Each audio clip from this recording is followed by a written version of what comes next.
Abayobozi b'inzego nkuru z'igihugu cyacu n'abanyarwanda bose badukurikiye, ndagira ngo mbanze mbasuhuze kandi nongereho gushimira abamaze kurahira kubera inshingano bemeye gufata mu nyungu z'igihugu cyacu.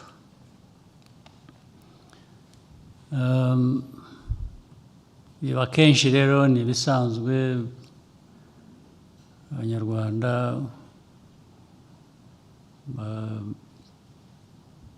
aho bari hose mu mirimo yabo isanzwe,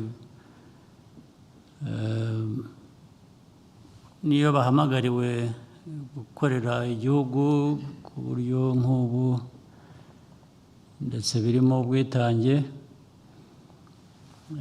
kenshi cyangwa hafi bose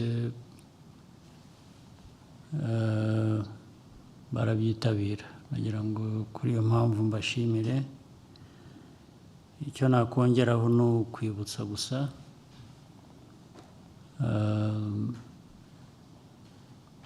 inshingano nk'izi n'iz'abandi benshi bamaze kunyura aha, ni inshingano dukwiriye gufata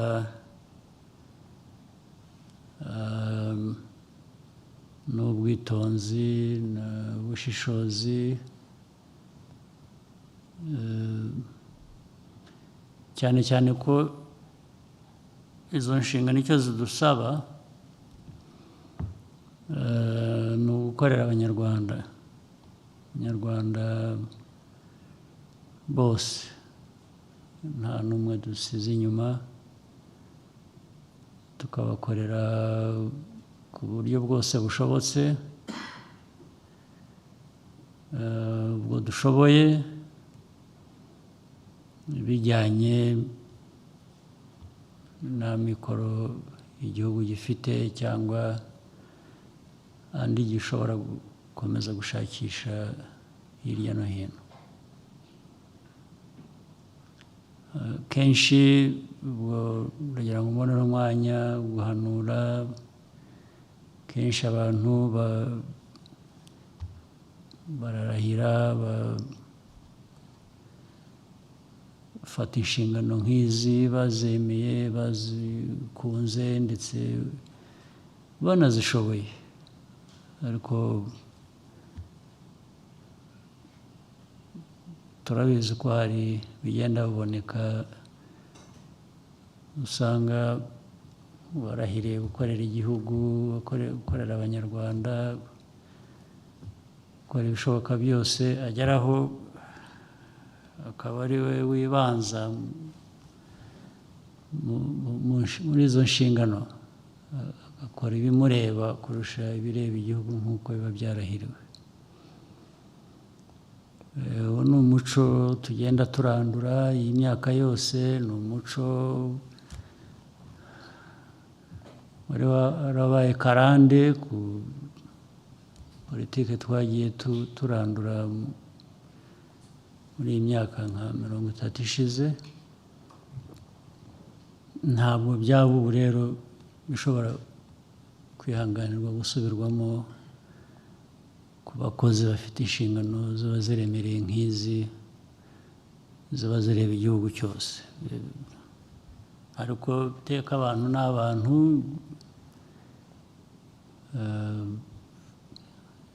harwo dusanga abantu bamwe babigiyemo, ariko iyo abantu bagiye muri ibyo nk'ibyo ugahanura, ugasubiramo, ukereka ibitari byo, kandi uzi ngo baranabizi ahubwo babyirengagije gusa, ubundi ugenda ubakebura, ubundi ntabwo bikwiye kuba bisubirwamo kenshi, bigeraho abantu bagafata umurongo. Ariko ndavuga iyi myaka yose ku gice kinini byari bimaze gufata umurongo, hari abantu bake bakomeza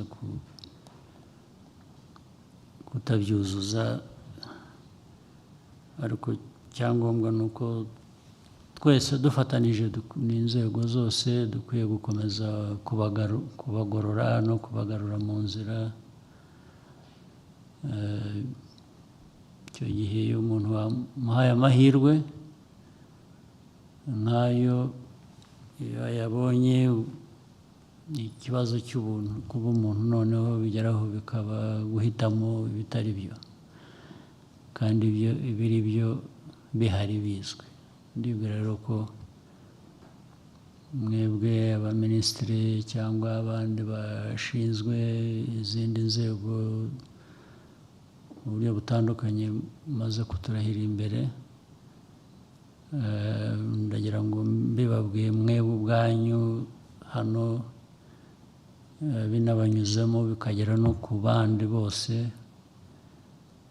twakomeza tugatera intambwe. Iza minisiteri rero, abaminisitiri bamaze kurahira, yaba Patrice Mugenzi, yaba Dr. Mark Cyubahiro Bagabe, izi minisiteri zifite uburemere ku iterambere ry'igihugu cyacu. Ariyo ya Dr. Patrice Mugenzi ayoboye, ari n'iya Mark Cyubahiro. Ndizera ko ubundi murabyumva kandi mubifitiye ubushobozi. Ntabwo ari mwe rero gusa, iyo mugiye kuyobora n'abandi bose iyo bagiye kuyobora, ntabwo ari wowe kugira ngo ukore ikintu kizima gusa nk'umuntu, ahubwo inshingano iba iri no gukurikirana no gukorana n'abandi mukorana ku nzego izo ari zo zose, kugira ngo nabo buzuze izo nshingano uko bikwiye. Twese ntabwo umuntu wagiye akora ku giti cye kumva we yujuje ibyangombwa ari umwere, ntabwo bikunda, kubera ko iyo uri umuyobozi bijyana n'iby'abandi bose uyobora bakora. Ntabwo wagira umuyobozi mwiza ngo ugire abayobora babi, ntabwo bikunda, haba hari ikituzuye. Gukurikirana ibyo dushinzwe, ukareba ko ibintu bikorwa uko bikwiye. Aho ngaho dukunze kuhagira intege nke mu mikorere uko njya mbibona. Murebe rero uko mwafasha kubizamura, turekewe guhora dutera intambwe ebyiri tugasubira imwe inyuma, bigahora ari urudaca.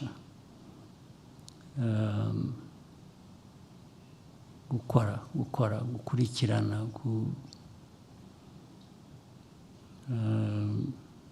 ko n'abandi bashinzwe ibindi babikora. Icyo ni ikintu cyangombwa, ngisubiyemo inshuro nyinshi, nzakomeza kugisubiramo. Ariko na bamwe bavuga ko hari ubwo batinya gukora ngo badakora amakosa, cyangwa gufata ibyemezo ngo badakora amakosa. Kudakora no kudafata ibyemezo ubwabyo ni amakosa. Nta amakosa bayahungiye rero.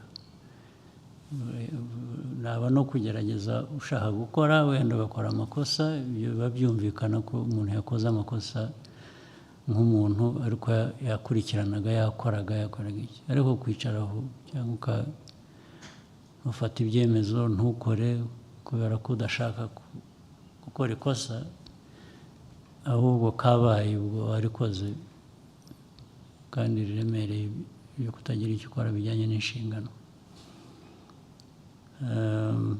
Ikindi narangirizaho ni cy'urwenya gusa, kugira ngo mu minsi ishize hari amazina agenda aza mu bo tuha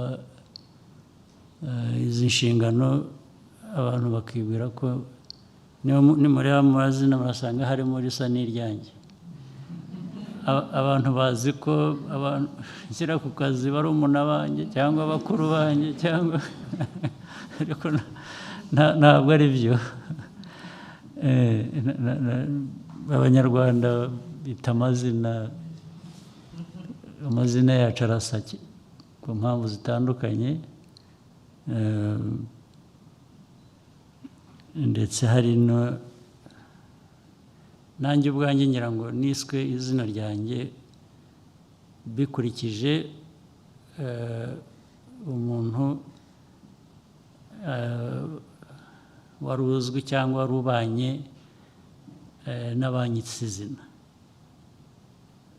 Hari n'abashobora kwita izina umuntu wenda ari jye bahereye ku ryanjye, ntabwo bivuze ko tuva mu muryango umwe, ko nahaye umuntu akazi kubera ko tugira icyo dupfana, ntabwo ari byo.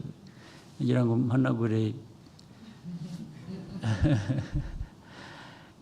iyo confusion iriho,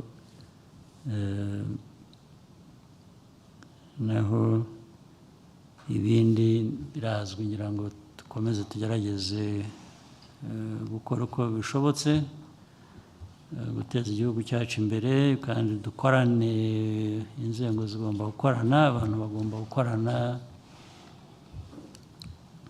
nta muntu ukora wenyine. Ngira ngo rero birumvikana, ibisigaye mbifurije akazi keza, hanyuma ibindi tuzaba duhura muri ako kazi nyine. Murakoze.